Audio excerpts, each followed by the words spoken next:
Hello மக்களே, நேற்று இரவு ராஜா லூயிஸோட ஒரு சின்ன சந்திப்பு. அதுக்காக ஃப்ரெண்டு வீட்டுக்கு போயிருந்தேன். போன இடத்துல வண்டி மக்கர் பண்ணிடுச்சு. ஸோ அவன் வண்டி எடுத்துகிட்டு வந்திருந்தேன்.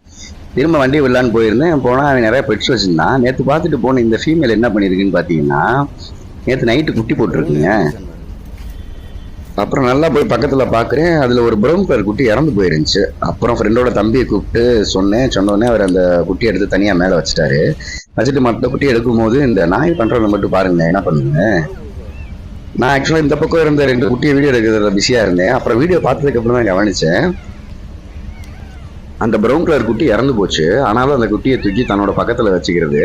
அதுக்கப்புறமேட்டு ஃப்ரெண்டோட தம்பி போய் அந்த குட்டியை அதை தாயை பிடிச்சி நகட்டி கஷ்டப்பட்டு அந்த உள்ளே இருந்து அந்த குட்டியை எடுத்தாங்க. எடுத்துட்டு அப்புறம் எடுத்ததுக்கப்புறம் அந்த குட்டியை அடக்கம் பண்ணிட்டோம்.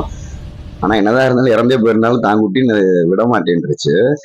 அதுக்கப்புறம் மற்ற குட்டி எல்லாத்தையும் எடுத்து நீட்டாக க்ளீன் பண்ணிட்டு அங்கே ஒரு சின்ன கேஜ் மாதிரி இருந்துச்சு, அந்த கேஜுக்குள்ள விட்டோம். கடைசியாக ஒரு குட்டியை மட்டும் எடுத்து நான் பார்த்துட்டு அவகிட்ட கொடுத்தேன். அவளே எப்படி வாங்கிட்டு போறான்னு மட்டும் பாருங்களேன். மெதுவா குட்டிக்கு வலிக்காம என் கையிலையும் கடிச்சிடாம பார்த்து பத்திரமா எடுத்துட்டு போய் பத்திரமா வச்சுக்கிட்டாங்க. இது பிறந்து 1 டே மட்டும் ஆன குட்டிங்க. இன்னும் ஒரு 30-35 டேஸ்க்கு இந்த குட்டிஸ்லாம் சேல்ஸ்க்கு வந்துருங்க. வீடியோ பார்த்தமைக்கு நன்றி மக்களே.